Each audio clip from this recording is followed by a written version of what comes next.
Summer 1943, the Eastern Front.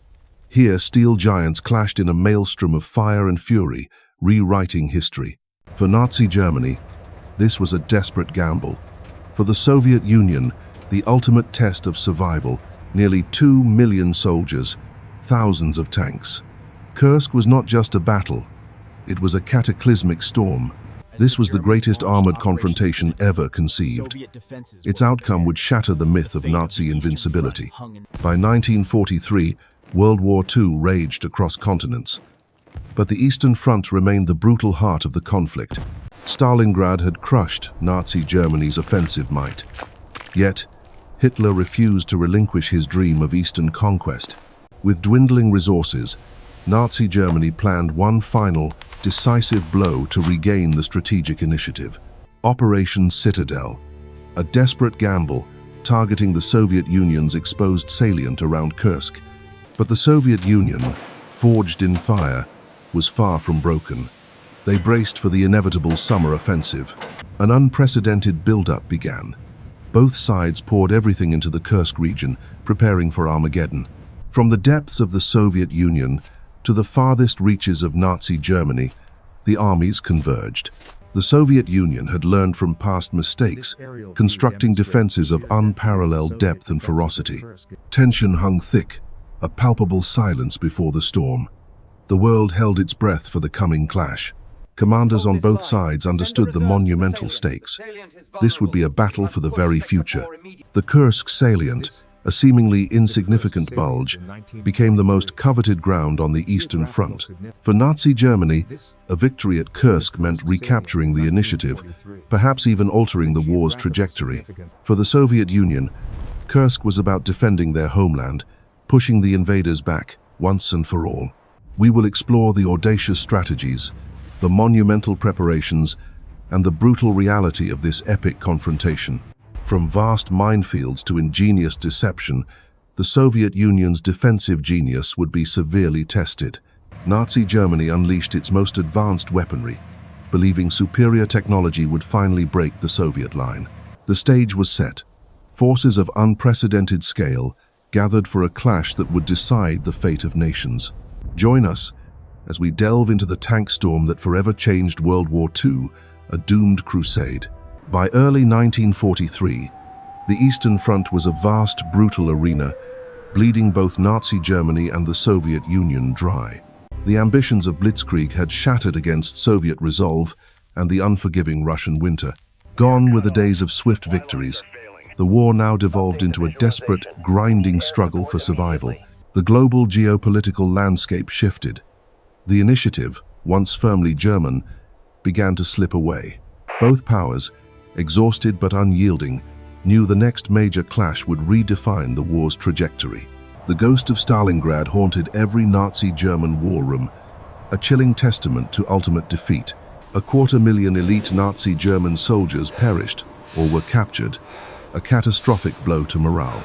For the Soviet Union, Stalingrad was a beacon of hope, fueling their iron determination to liberate their homeland.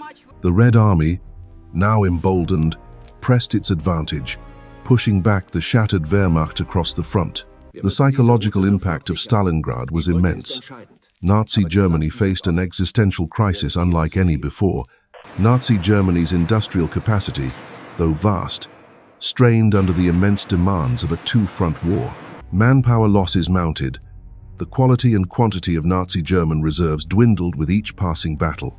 Vital resources, especially oil, became critically scarce, crippling the German war machine's mobility. The strategic situation was desperate. The dream of rapid conquest had dissolved into a nightmare of attrition. Hitler's regime, increasingly paranoid, desperately sought a decisive victory to regain momentum and confidence. The Führer, still clinging to offensive doctrine, believed one massive blow could turn the tide. He envisioned a new summer offensive, a grand armored assault to crush the Soviet Union's remaining strength.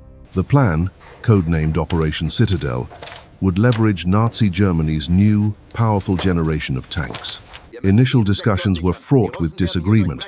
Some generals advocated for a defensive posture, rebuilding forces. However, Hitler's will prevailed, demanding a bold, annihilating offensive against the Soviet bulwark.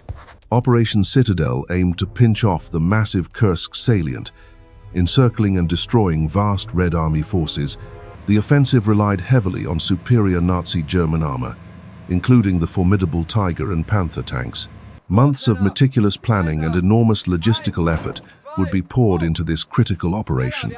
For the Wehrmacht, Citadel represented a final, desperate gamble to reclaim the initiative on the Eastern Front. The decision was made.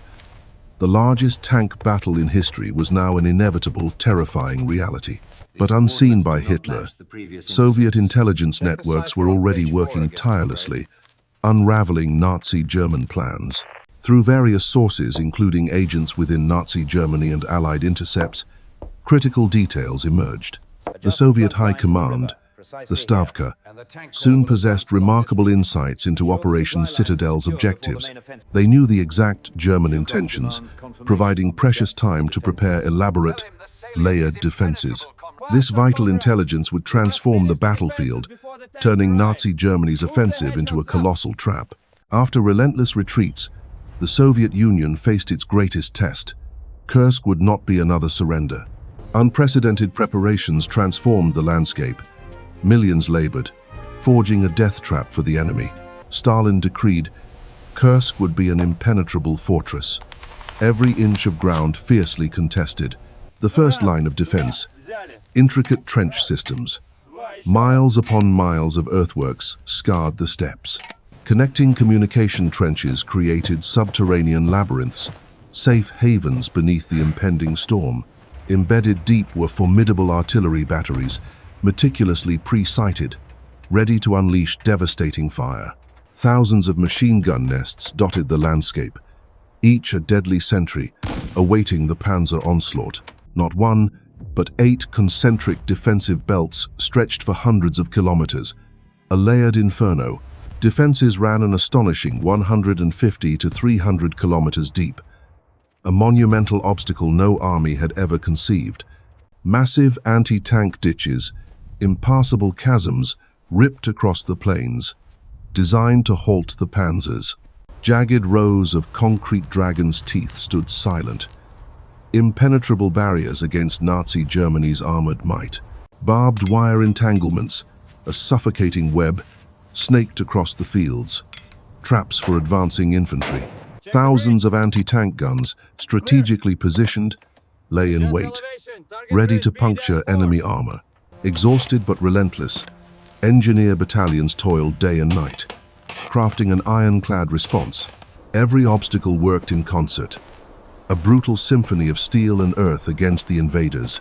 Beneath the innocent topsoil lay a silent, invisible enemy, the vast minefields of Kursk.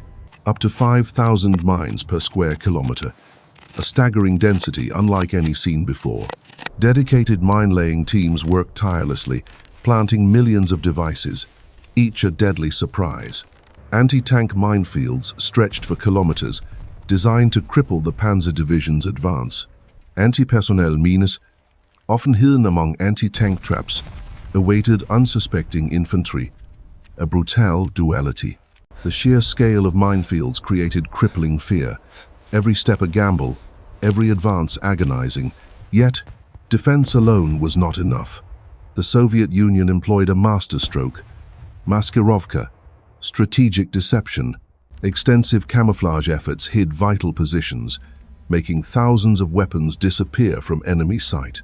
Elaborate dummy positions and fake airfields fooled Nazi Germany's reconnaissance, misleading their intelligence. Strict radio silence and deceptive transmissions further confounded the enemy. Secrecy was paramount. Massive troop movements were conducted under cover of darkness or smoke screens, concealing their true strength. Every effort aimed to mislead Nazi Germany's intelligence, distorting their perception of Soviet strength. The objective: to nullify Nazi Germany's armored spearhead, to break the back of their elite divisions. Kursk was a colossal trap. Every trench, every mine, every deception awaited the inevitable assault. The Soviet Union stood ready. Their fortress, built with sweat and blood, poised to consume the enemy. July 5th, 943. The quiet before the storm. Operation Citadel, Nazi Germany's last great offensive, was poised. Suddenly, hell unleashed. Thousands of Nazi German guns opened fire, shattering the dawn's silence with thunderous fury. Forward rolled the Panzers, an unstoppable tide of steel and fire, smashing into the Soviet Union's formidable defenses. In the north, Nazi Germany's Ninth Army launched its hammer blow, a concentrated assault aimed at breaking through. Led by formidable Tiger and Panther tanks, the advance was swift and brutal, facing immediate, fierce resistance. The Soviet Union's first line of defense, dug in deep, met the onslaught with unyielding defiance. A bloody welcome. Soviet counter-barrage thundered back, raining steel upon the advancing Nazi German columns. The battlefield roared to life. Every Soviet defender knew their role. Hold the line.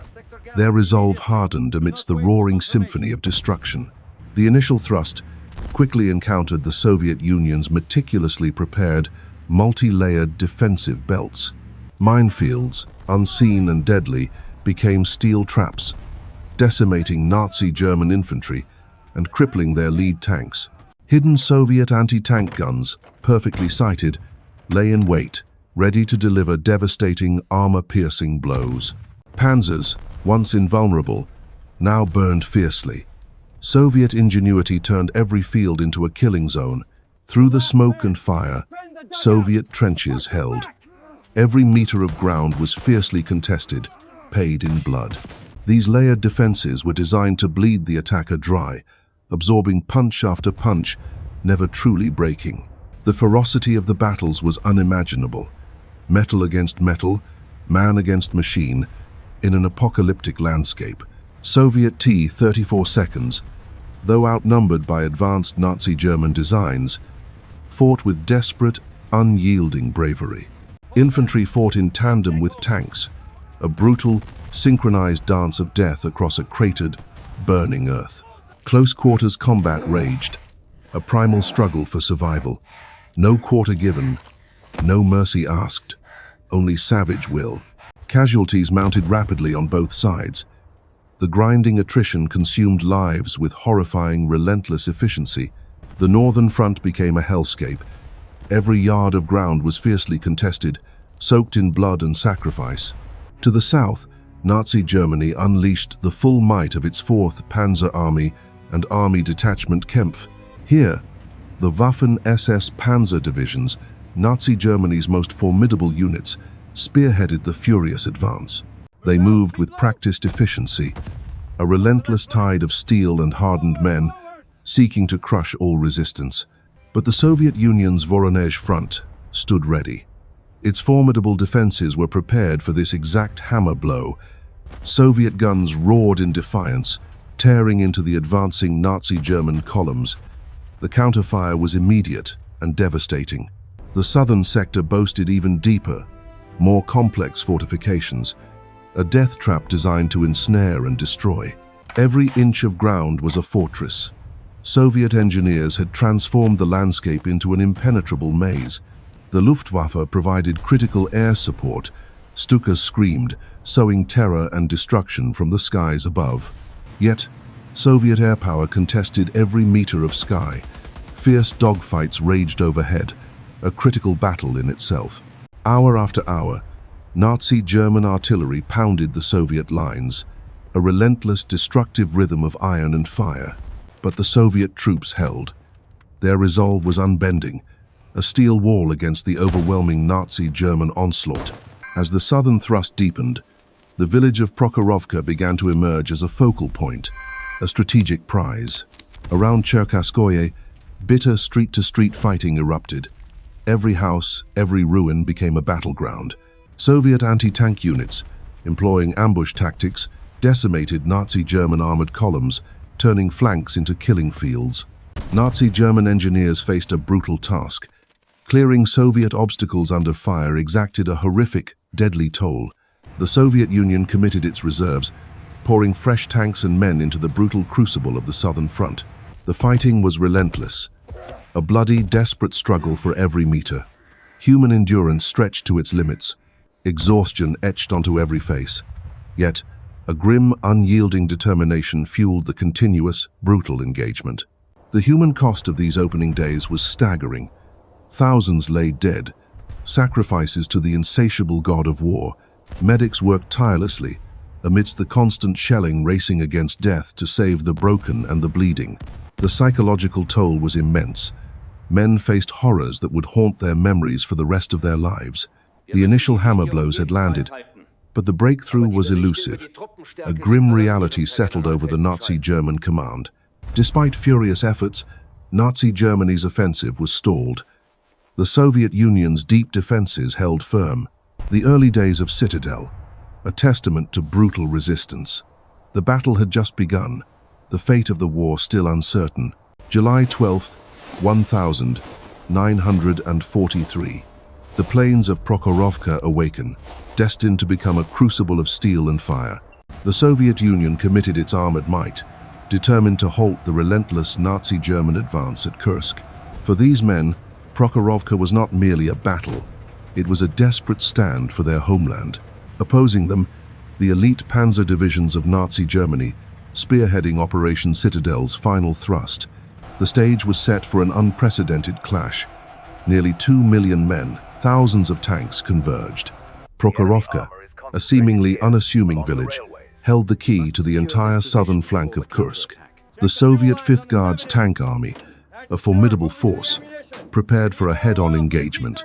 Facing them, the two SS Panzer Corps, an elite armored formation, bristling with advanced firepower. Commanders on both sides understood the immense stakes. Their decisions would determine the battle's fate. At dawn, the earth trembled. The first volleys signaled the brutal beginning of Prokhorovka's fury. The Soviets launched a daring offensive, charging directly into the enemy, closing the distance rapidly. Nazi German guns unleashed a torrent of steel, tearing into the advancing Soviet tank formations. The battlefield erupted into an inferno, tanks locked in a dance of death, metal screaming against metal. At range, the heavier Nazi German armor dominated, but the Soviets sought to negate this advantage. Pushing ever closer, the Soviet strategy was clear: swamp the formidable Nazi German tanks in melee. T-34 seconds, outmatched individually, engaged Panthers in desperate point-blank brawls, a brutal ballet. The fearsome Tiger tanks, nearly impenetrable, carved a path of destruction through Soviet lines. Infantry, often overlooked, fought savagely around and beneath the hulking armored beasts. Soviet artillery pounded Nazi German concentrations, attempting to disrupt their formations and support. The Luftwaffe provided crucial air support, raining down terror from above on Soviet armor. The air grew thick with smoke, dust, and the stench of burnt fuel. Prokhorovka became a hellscape.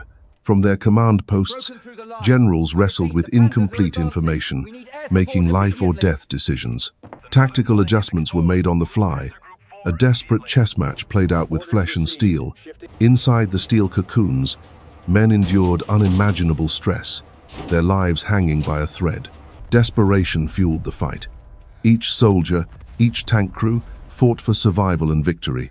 Burning wreckage, a testament to the battle's ferocity, dotted the scorched, unforgiving landscape.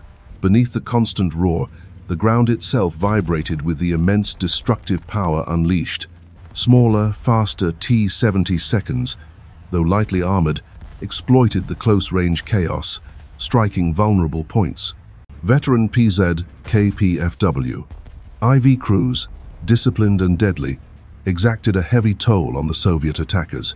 Throughout the day, Nazi Germany sought to break through, to seize the critical ground at Prokhorovka, but the Soviet Union responded with fierce counterattacks, refusing to yield an inch of territory. The largest tank battle in history unfolded, a cataclysm of destruction unparalleled in warfare. Communications fractured, leading to confusion and isolated pockets of desperate, independent fighting. Amidst the chaos, brave medics risked everything, tending to the wounded, a grim, constant struggle. The cost was astronomical, thousands of lives on both sides extinguished in a single day. As the hours wore on, exhaustion set in. Yet the will to fight remained unbroken. Bravery and sacrifice, not confined to one side, defined this brutal, unyielding struggle for supremacy. By late afternoon, the intensity waned. The tide of the battle, imperceptibly, had begun to turn. Nazi Germany, unable to achieve its decisive breakthrough, began to pull back, regrouping. The Soviet Union, though suffering immense losses, had held its line, preventing encirclement. As night fell, a grim silence descended. The battlefield was a graveyard of twisted metal. The losses were staggering. Prokhorovka was a victory bought at an almost unbearable human cost. Strategically, Prokhorovka marked the undeniable end of Nazi Germany's last great offensive on the Eastern Front. The Battle of Prokhorovka, a clash of titans, forever changed World War II's brutal trajectory. Days of brutal fighting had bled Nazi Germany's elite panzer divisions. Their once unstoppable advance now stalled. Morale crumbled under relentless Soviet artillery barrages. Supply lines were stretched thin, reserves depleted. The vast tank storm of Operation Citadel was breaking piece by piece against an unyielding Soviet wall.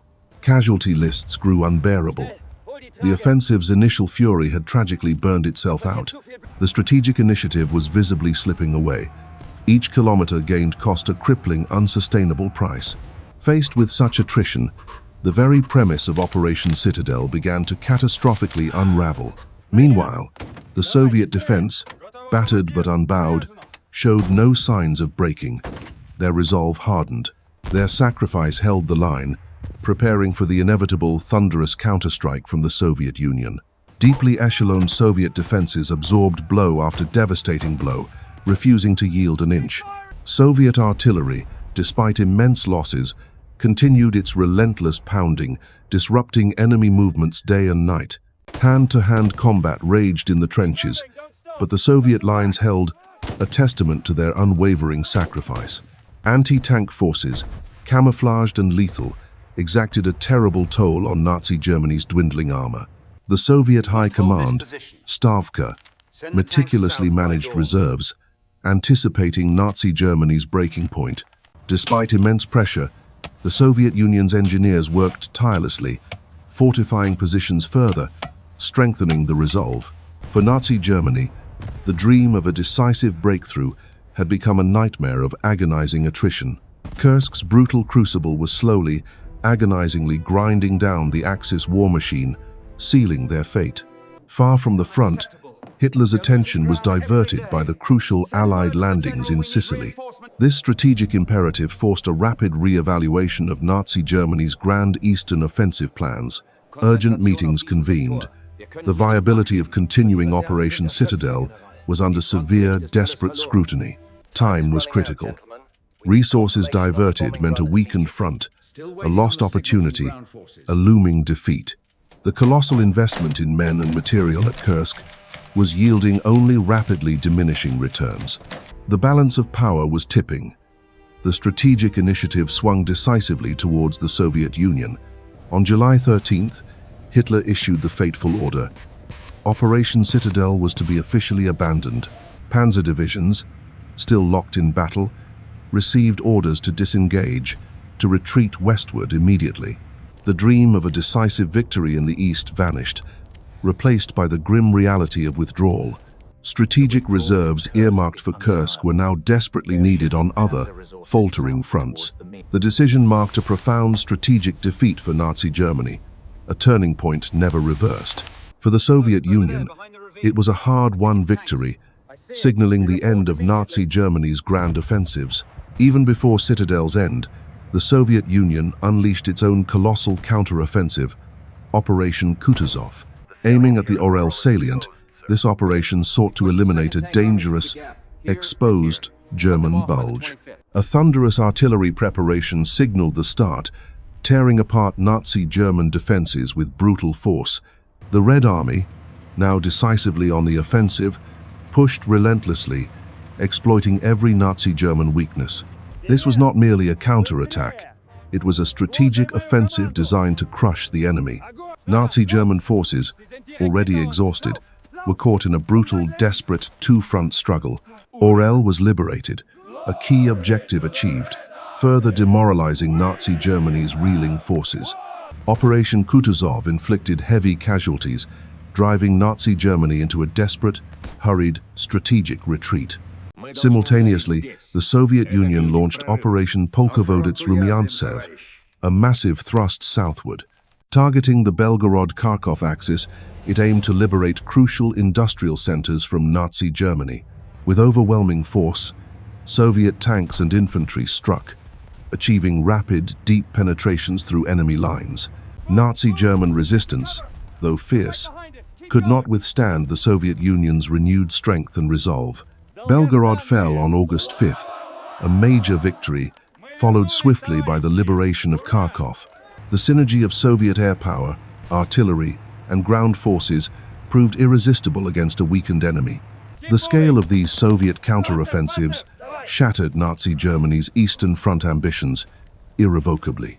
Kursk marked the true turning tide, securing the strategic initiative for the Soviet Union for good.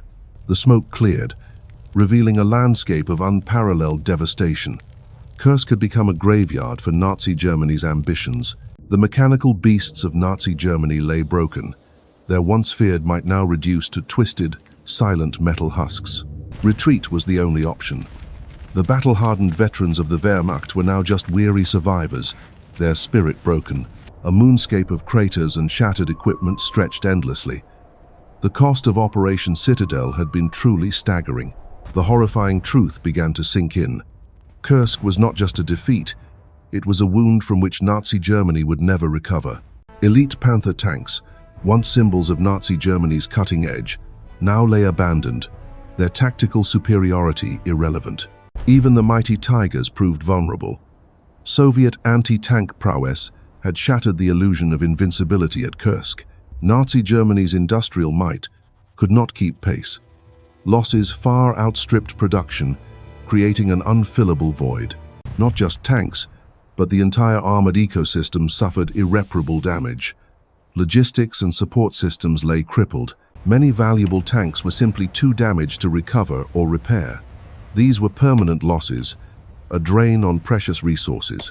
The scale of armored destruction was unprecedented. Thousands of Nazi Germany's finest tanks were utterly annihilated forever. With the tanks went their elite crews. Years of training and invaluable combat experience vanished in a single, devastating battle. The core of Nazi Germany's land army, its armored divisions, were hollowed out, their offensive punch irrevocably crippled.